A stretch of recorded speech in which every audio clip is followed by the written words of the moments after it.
cinta kita kepada Allah, itulah kemuliaan kita. Jadi mari kita sama-sama perbaiki diri kita. Mudah-mudahan Allah Subhanahu wa taala memberkahi kita. Hidup berhati-hati gitu. Lagi di dunia ini kita manusia. Wa mal hayatud dunya illa mata'ul ghurur. Tidak ada di kehidupan dunia kecuali tipu daya yang sementara. Walal akhiratu khairun laka minal ula. Kehidupan akhirat itu jauh lebih baik bagimu dari kehidupan dunia itu.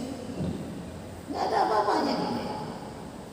Saya selalu dalam ceramah saya, kalau kita mencari akhirat, pasti dunia kita. Kalau kita mencari dunia, jangan harap akhirat kita. Kalau bapak mau beli kambing, pasti dagingnya kita. Jadi kalau bapak beli kambing, kau usah bilang, Pak, saya mau beli kambing seekor tidak tadi. Kau usah bilang itu pasti ikat itu leher.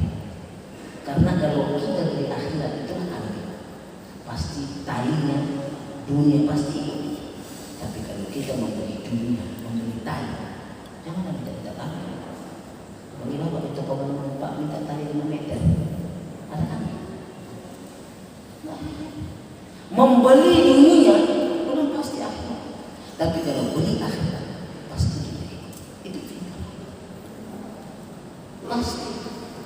Jadi kehidupan dunia hari ini seperti yang sahabat Allah bilang, hari ini dunia nyata di mata kita. Akhirat itu hanyalah cerita hari ini. Tapi satu hari apabila roh kita berpisah dari tubuh kita, akhirat itu adalah nyata bagi kita. Dunia tinggal cerita. Dunia tinggal cerita.